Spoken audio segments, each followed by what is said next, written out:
Selamat datang di channel BH Korslet. Jangan lupa subscribe agar channel ini bisa berkembang ke depannya. Dan jangan lupa tinggalkan jejak Anda di kolom komentar. Terima kasih guys. Bab 79, Memasuki Istana. Tetapi tank Kifei terbuat dari besi, jadi bagaimana mungkin mereka bisa menembaknya hingga berkeping-keping. Ketika mereka menyadari bahwa mereka tidak berpengaruh pada tank, mereka panik karena kekuatan tank terlalu besar. Sekarang Kifei telah mendobrak gerbang kota dan menuju ibu kota, dipimpin oleh 10 tank. Ketika orang-orang di sekitar melihat betapa kuatnya tank itu, mereka ketakutan dan ingin melarikan diri karena panik. Tetapi ketika mereka menyadari bahwa Kifei tampaknya tidak mempunyai niat untuk menyakiti mereka, mereka berhenti karena penasaran. Beberapa penduduk desa Taohua yang mengikuti Kifei bahkan mencoba menghibur mereka dengan kebaikan. Ketika memberitahu mereka untuk tenang saja, mereka tidak akan menyakiti mereka. Orang-orang juga berhenti berlari dan berdiri di sana dengan rasa ingin tahu, ingin melihat apa yang sedang coba dilakukan Kifei dan gerombolannya. Tidak mungkin, bergosip adalah suatu kebajikan yang baik yang telah diwariskan dari zaman dahulu hingga sekarang. Meskipun Kifei hendak memberontak, orang-orang ini masih mengabaikan keselamatan mereka sendiri dan tetap di sini untuk membaca gosip. Hanya dalam waktu singkat, semua anak buah Kifei telah memasuki ibu kota. Penduduk di ibu kota sudah mendengar suara pintu gerbang mereka dirobohkan, dan semua orang sudah kembali ke rumah masing-masing terlebih dahulu. Kini jalan-jalan di seluruh ibu kota sepi, tanpa seorang pun terlihat. Kifei telah menginstruksikan bahwa setelah memasuki ibu kota, mereka tidak perlu khawatir tentang apapun dan harus segera bergegas ke istana. Dia sama sekali tidak bisa membiarkan orang-orang di istana bereaksi, jadi 10 tank ini, serta penduduk desa Taohua di belakang mereka, tidak berhenti dan segera menuju langsung ke istana di pusat ibu kota. Para prajurit di tembok kota tentu saja tidak mau menerima hal ini setelah melihat hal ini. Namun mereka tidak berani maju begitu saja. Di satu sisi, beberapa ratus orang yang dibawa Kifei cukup banyak. Di sisi lain, kekuatan tank terlalu besar. Mereka tahu bahwa jika mereka maju dengan gegabah, Kifei akan melepaskan tembakan lagi ke arah mereka. Mereka sama sekali tidak berdaya untuk melawan. Maka sang kapten memikirkannya dan berkata kepada prajurit di belakangnya, "Carilah Jenderal Yang." Untungnya, meskipun Kaisar membawa pasukannya pergi, mereka masih memiliki seorang jenderal di ibu kota, Jenderal Yang. Jenderal yang bertempur di medan perang selama bertahun-tahun dan pensiun dari perbatasan karena usianya, tetapi dia masih sebaik sebelumnya. Ya, para prajurit segera bergegas ke rumah jenderal, tetapi mereka tidak dapat menghentikan Kifei sama sekali. Kifei kini telah membawa anak buahnya ke gerbang istana. Istana telah menerima berita itu pada saat itu, tetapi karena Kaisar saat ini masih muda, maka para pangeran pun juga masih sangat muda.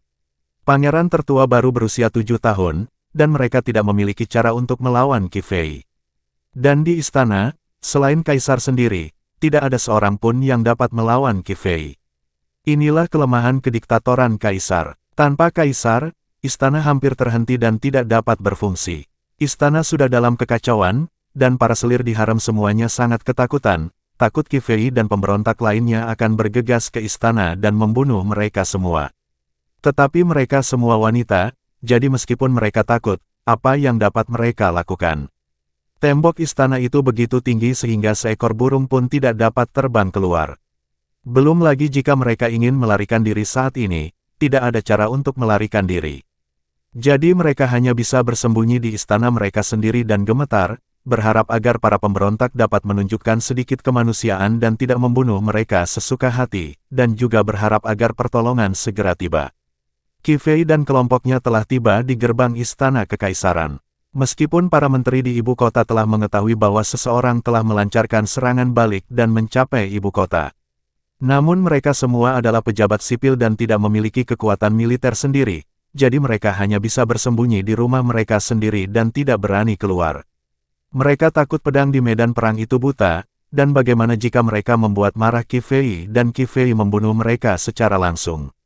Adapun para jenderal militer di ibu kota, mereka yang memiliki kekuatan telah dikirim ke perbatasan oleh Kaisar untuk melawan bangsa Hun.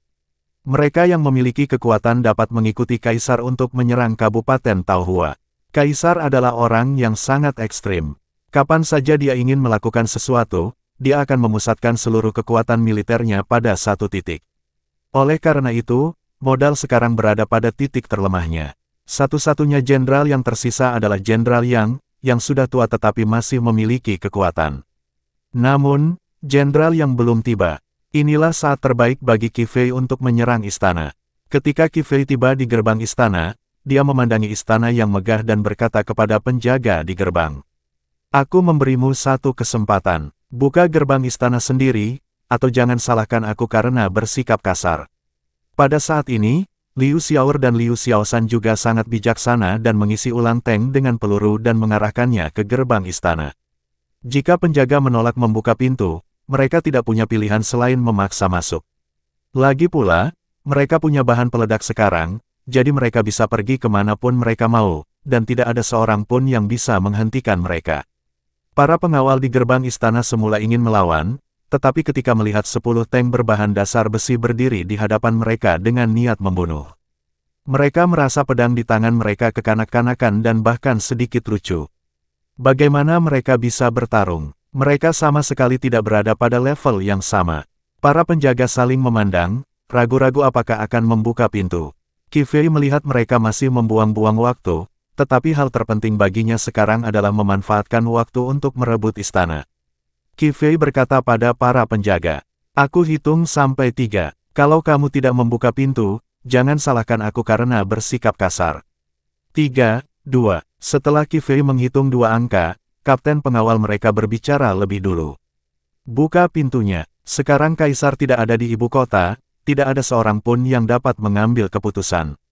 Demi menjaga keutuhan istana dan nyawa mereka, mereka tak punya pilihan lain selain membuka pintu. Jenderal yang juga telah menerima berita itu saat itu, dan dia bergegas ke istana bersama anak buahnya.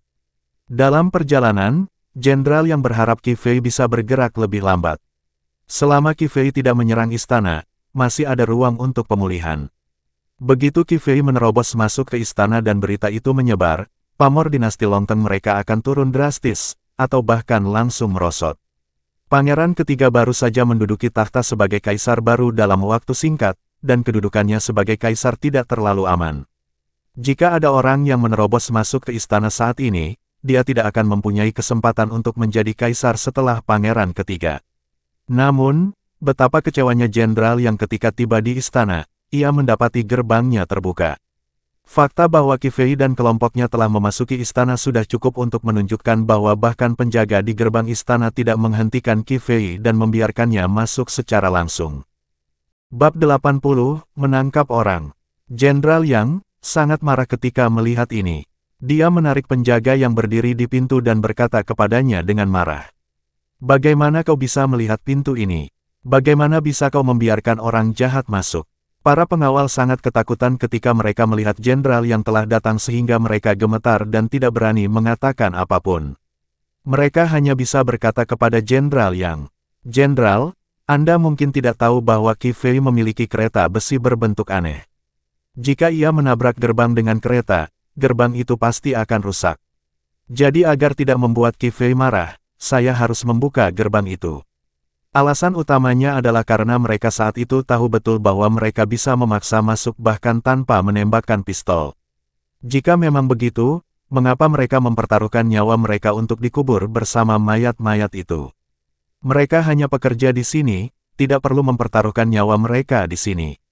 Jenderal yang tidak peduli dengan kesulitan orang-orang kecil ini. Dia telah menjadi orang terkemuka di dinasti Longteng sepanjang hidupnya dan menikmati semua perlakuan istimewa dari dinasti Longteng. Jadi dia pasti telah mengabdikan hidupnya untuk dinasti Longtouteng. Sekarang dia melihat bahwa para penjaga itu sangat takut pada kematian. Jenderal yang menatap penjaga itu dengan tajam hingga ia mendorongnya ke tanah. Lalu dia berbicara kepada prajurit di belakangnya. "Ikuti aku, kita tidak boleh membiarkan penjahat ini berhasil. Istana dinasti Longteng mereka hanya dapat dimiliki oleh kaisar dinasti Longteng dan tidak boleh ditempati oleh orang jahat." Namun kenyataannya, jenderal yang masih belum tahu bahwa Qi Fei memiliki bahan peledak dan tank di tangannya. Hal ini terutama karena dia sudah tua dan sering tidak hadir di pengadilan. Terlebih lagi, ketika kaisar mengetahui tentang bahan peledak itu, ia segera memimpin pasukannya keluar dari ibu kota dan memblokir berita itu, karena takut orang lain akan mengetahuinya terlebih dahulu. Jadi jenderal yang tidak tahu bahwa Qi Fei sangat kuat. Sekarang melihat Qi Fei mengambil keuntungan dari celah ini dan benar-benar memimpin orang untuk masuk ke istana, dia masih merasa sangat tidak percaya. Apakah semua prajurit yang menjaga istana dan gerbang kota mati? Sebenarnya tidak ada seorang pun yang dapat melawan Qi Fei, dan seorang tua seperti dia harus keluar untuk melawan. Ketika Qi Fei menerobos masuk ke istana itu kosong. Kaisar saat ini hanya memiliki satu pangeran, dan pangeran tertua baru berusia 7 tahun ini. Qi Fei menangkap seorang Qasim dan bertanya langsung padanya, "Di mana pangeran tertuamu tinggal?" Qasim itu tiba-tiba melihat begitu banyak orang yang tidak relevan muncul di istana. Semuanya adalah pembunuh, terutama 10 tank yang mengikuti Qi Fei. Bahkan beberapa bunga dan tanaman di istana pun hancur, hal itu membuatnya ketakutan hingga seluruh tubuhnya gemetar. Dia belum pernah melihat situasi seperti itu sebelumnya. Apa yang sedang terjadi? Apakah dinasti Longteng akan runtuh? Qasim juga merupakan seorang yang sangat menghargai nyawanya. Dia hanya memasuki istana untuk menghasilkan uang, bukan untuk mempertaruhkan nyawanya, jadi setelah mendengar pertanyaan Qi Fei, Qasim itu bekerja sama dengan sangat baik dan menunjuk ke sebuah jalan. "Itu di depan, tuanku, saya akan mengantarmu ke sana." Kemudian dia dengan cepat memimpin jalan bagi Qi Fei dan yang lainnya. Liu Xiaor dan Liu Xiaoshan saling berpandangan dan berkata dengan heran, "Semua orang di istana ini benar-benar berbakat. Mereka tidak membutuhkan kita untuk mengancam mereka, dan mereka akan mengambil inisiatif untuk memimpin jalan untuk kita." Qi Fei berkata kepada semua orang dengan acuh tak acuh, "Ikuti aku." Dia harus menangkap pangeran tertua saat ini terlebih dahulu, dan menggunakan kaisar untuk mengendalikan para pangeran. Saat itu, bahkan jika kaisar mengetahui ada sesuatu yang salah dan bergegas kembali, dia tidak akan dapat melakukan apapun padanya. Bagaimanapun, putra satu-satunya ada di tangannya. Semua orang di istana sekarang tahu bahwa Qi Fei dan komplotannya telah menerobos masuk ke istana, dan mereka semua mengirim pelayan dari setiap istana untuk mencari tahu apa yang sedang terjadi. Ketika para selir mengetahui bahwa Qi Fei memimpin orang untuk menangkap pangeran tertua secara langsung, mereka semua berkumpul di istana permaisuri untuk membahas tindakan balasan. "Permaisuri, apa yang harus kita lakukan? Kudengar para pemberontak sudah pergi untuk menangkap pangeran tertua. Permaisuri, bukankah kita punya pengawal di istana? Tolong suruh mereka melindungi pangeran tertua sesegera mungkin. Jika kaisar tahu bahwa pangeran tertua ditangkap di istana, dia pasti marah." Pangeran tertua lahir dari ratu. Meskipun mereka tidak peduli dengan kematiannya, mereka juga mengetahuinya. Jika sesuatu benar-benar terjadi pada pangeran tertua, kaisar akan murka saat ia kembali. Jadi demi keselamatan mereka sendiri, mereka hanya bisa berpura-pura sangat cemas, tetapi siapa yang tahu apa yang sebenarnya mereka pikirkan dalam hati mereka. Bahkan ada yang beranggapan, akan lebih baik jika Qi Fei bersikap kejam dan segera membunuh pangeran tertua, sehingga anak yang mereka lahirkan nanti adalah anak sah. Sang ratu pasti sangat cemas sekarang, dan dia langsung mengeluarkan segel anginnya. Dia meminta pembantunya untuk segera mengumpulkan semua pengawal di istana untuk melawan Qi Fei dan gerombolannya. Setelah menyerahkan segel Phoenix, Ibu Suri berkata dengan ekspresi bingung di wajahnya. Dari mana datangnya kelompok orang ini? Mereka mendapat berita begitu cepat dan mereka sangat kuat. Mereka bahkan mampu menerobos gerbang kota. Saya tidak tahu dari mana mereka berasal. Para selir merasa lega karena mengetahui bahwa mereka telah duduk di istana sekian lama dan tidak ada seorang pun yang datang mengganggu mereka. Tampaknya Qi Fei tidak tertarik pada mereka dan hanya ingin menangkap pangeran tertua. Dengan cara ini, mereka pasti akan aman sekarang. Jadi para selir juga punya waktu untuk mulai berspekulasi. Permaisuri, tidakkah menurutmu orang-orang ini menyamar sebagai petani? Mereka mungkin punya tuan lain di belakang mereka. Permaisuri, keadaan di istana sedang tidak baik saat ini. Tidak bisakah saya mengajukan permohonan untuk pulang ke rumah untuk menghindari sorotan publik untuk sementara waktu? Saya akan kembali saat kaisar kembali. Mereka semua adalah wanita bangsawan dari keluarga terkemuka, lahir di ibu kota. Sekarang keadaan di istana tidak lagi damai, tentu saja banyak orang yang ingin pulang dan bersembunyi. Setelah orang ini berbicara, semua selir yang tersisa menyatakan keinginannya untuk pulang. Jelaslah bahwa istana sekarang tidak lagi aman, kalau tidak Qi Fei dan gerombolannya tidak akan bisa masuk. Jadi sekarang satu-satunya orang yang bisa mereka andalkan adalah keluarga mereka sendiri. Meskipun Ratu merasa hal ini melanggar aturan, masalah tersebut mendesak dan Kaisar tidak berada di istana saat itu. Jika selir-selir ini tinggal bersama para pemberontak selama beberapa hari, kemungkinan besar reputasi mereka akan rusak. Maka Ratu pun memikirkannya, lalu mengangguk dan berkata kepada mereka, "Baiklah, kemasi barang-barangmu secepatnya dan pulanglah untuk bersembunyi." Tepat ketika mereka berdiri dan bersiap untuk pergi, sekelompok orang di bawah Qi Fei tiba-tiba masuk ke istana permaisuri Yi Kun dan langsung mengendalikan mereka semua. "Ah, lepaskan aku, kau tahu siapa aku? Aku Li Pin, lepaskan aku hanya seorang wanita, aku tidak bisa menghalangimu." "Penjaga, di mana penjaganya? Seseorang kemarilah." Bab 81, Pilihan. Para selir ini tidak pernah menyangka bahwa Qi Fei akan datang untuk menangkap mereka, dan mereka begitu takut hingga berteriak panik. Ibu Suri juga dikendalikan oleh seseorang. Meskipun dia sangat ketakutan, sebagai ibu suatu negara, dia harus tetap tenang saat ini. Sang Ratu memandang seorang pemuda yang berjalan perlahan keluar dari kerumunan, sambil berpikir bahwa dialah pemimpinnya kali ini, dan berbicara kepadanya dengan suara yang kuat dan tenang. "Siapa kamu? Bahkan jika kamu ingin melakukan sesuatu, kamu tidak seharusnya melampiaskannya pada kami para wanita." Setelah mendengar ini, Liu Xiaoshan mencibir dan berkata, "Siapa yang ingin melampiaskannya padamu? Aku menangkapmu hanya untuk mencegahmu merusak rencana kakak tertuaku." Sekalipun Liu Xiaoshan bukan lagi orang yang tidak berguna, dia tidak akan pernah melampiaskan amarahnya pada seorang wanita. Hanya saja ada terlalu banyak wanita di istana, dan Qi Fei khawatir orang-orang ini akan bergabung dengan keluarga mereka dan merusak rencananya. Jadi Liu Xiaoshan diminta datang terlebih dahulu untuk mengontrol mereka, agar mereka tidak memberitahu orang tua mereka. Sebelum membiarkan Liu Xiaoshan datang, Qi Fei secara khusus memperingatkannya untuk tidak menggoda wanita atau menyakiti mereka. Tentu saja, jika seseorang benar-benar gila dan ingin melawan batu dengan telur, itu cerita yang lain. Jadi ketika Liu Xiaoshan datang ke sini kali ini, dia mengingat instruksi Qi Fei dan tidak menyakiti selir-selir ini. Dia hanya berkata pada bawahannya, "Tinggallah kalian berdua di sini untuk mengawasi mereka. Tidak seorang pun diizinkan keluar kecuali saudara tertua memberi perintah." Orang-orang itu mengangguk satu demi satu. Liu Xiaoshan memandang mereka semua lagi, merasa sedikit iri. Sang kaisar makan dengan sangat lezat, dan masing-masing selirnya sangat cantik dan mengenakan pakaian yang cemerlang dan indah. Sekilas, mereka adalah gadis-gadis dari keluarga kaya. Liu Xiaoshan belum pernah bertemu orang yang begitu mulia dalam hidupnya. Sayang sekali orang-orang ini hanya bisa dilihat tetapi tidak bisa disentuh. Ibu Suri melihat bahwa sekelompok orang ini tidak mempunyai niat untuk menyakiti mereka dan hanya ingin menahan mereka di sini. Terlebih lagi, pria-pria ceroboh ini tidak bermaksud melakukan kesalahan apapun kepada mereka, sehingga membuat Ratu lebih tertarik mengetahui identitas asli mereka. Kalau mereka benar-benar pasukan pemberontakan petani, mereka pasti tidak memiliki kualitas setinggi itu.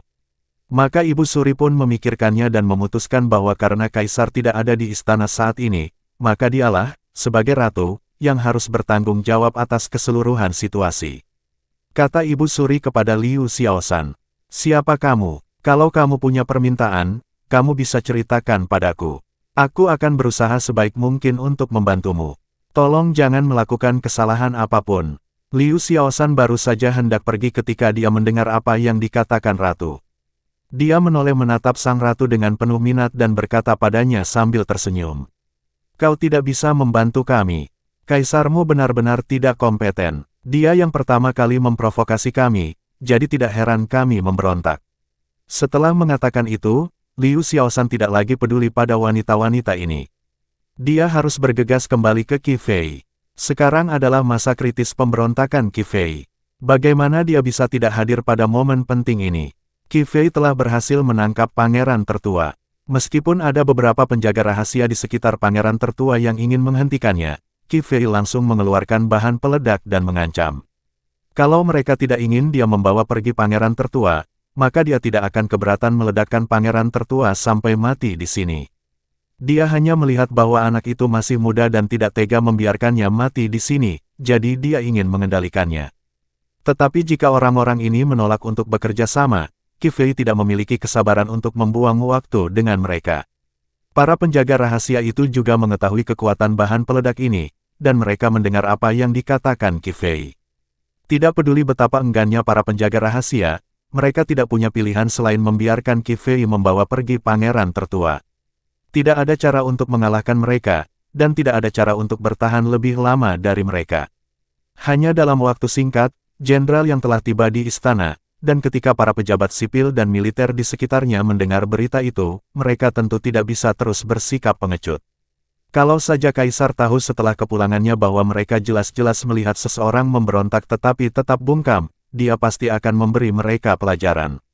Maka Jenderal Yang, diikuti oleh sekelompok besar pejabat sipil dan militer, dan sekelompok besar orang mengepung istana dengan tergesa-gesa. Jenderal Yang adalah orang pertama yang melihat Qi Fei di Istana Emas dan Pangeran Tertua ditangkap oleh anak buahnya. Meskipun Pangeran Tertua masih muda, bagaimana dia bisa begitu naif dan tidak tahu apa-apa tentang dunia sementara dia adalah anggota keluarga kerajaan. Sekarang dia berusia 7 tahun dan dapat berbicara. Begitu melihat Jenderal Yang, Pangeran Tertua bergegas berbicara kepada Jenderal Yang. Paman Yang, setelah melihat situasi Pangeran Tertua saat ini, Jenderal Yang hampir mengalami serangan jantung. Dia terlalu tua untuk menanggung kesulitan, terutama sebagai satu-satunya garis keturunan dinasti Longteng mereka. Sekarang ia berada di tangan pemberontak dan itu sungguh terlalu berbahaya. Jenderal Yang berkata untuk menghibur Qi Fei. Jangan impulsif, adik kecil. Kamu dari mana? Kenapa kamu memberontak tanpa alasan? Ini jalan yang salah. Jika kamu meletakkan pisau jagalmu sekarang, aku yakin Kaisar akan memaafkanmu saat dia kembali. Qi Fei mengabaikan kata-kata Jenderal Yang. Dia tahu bahwa Jenderal Yang disumpah untuk setia kepada dinasti Longteng sampai mati, jadi bagaimana mungkin dia bisa ikut dengannya. Jadi Qi Fei langsung mengeluarkan surat yang diberikan keluarga Wang kepadanya sebelum dia pergi, yang berisi semua koneksi keluarga Wang di ibu kota. Setelah Qi Fei membuka surat itu dan mulai membaca beberapa nama, semua orang yang hadir melihat sekeliling dengan bingung. Nama-nama di atas semuanya adalah rekan mereka, tetapi mereka semua menduduki jabatan yang relatif rendah. Apa yang ingin dilakukan Qi Fei dengan menyebut nama mereka sekarang? Setelah mendengar Qi Fei memanggil nama mereka, orang-orang itu menyadari sesuatu dan berdiri untuk berbicara kepada Qi Fei. Tetapi Perdana Menteri Wang meminta Anda untuk datang kepada kami. Ketika semua orang mendengar apa yang dikatakan pria ini, mereka segera menyadari, mungkinkah Perdana Menteri Wang berada di belakang Qi Fei. Jika demikian halnya, maka mereka dapat mengerti mengapa Qi Fei tiba-tiba ingin memberontak. Setelah Qi Fei selesai membaca surat itu, dia menyimpannya dan berkata kepada orang-orang itu. Tuan Wang berkata bahwa kalian semua dapat dipercaya. Jika sekarang kalian bersedia mempercayaiku, serahkan saja padaku. Aku tidak akan berurusan denganmu. Sekarang Qi Fei sudah sampai pada titik ini, tidak ada jalan kembali. Karena mereka sudah sampai di istana, bagaimana mungkin mereka tidak memberontak? Jadi Qi Fei memberontak. Bagaimanapun juga, Kaisar saat ini tidak melakukan apapun yang memberi manfaat bagi negara dan rakyat tidak hidup dengan baik di bawah kepemimpinannya. Orang-orang itu terkejut melihat Qi Fei begitu sombong, meskipun dia hanya seorang petani, namun dia meminta mereka untuk mematuhinya. Hal ini juga membuat mereka sedikit ragu, karena mereka setia kepada Guru Wang, bukan Qi Fei. Bersambung dulu Tuan,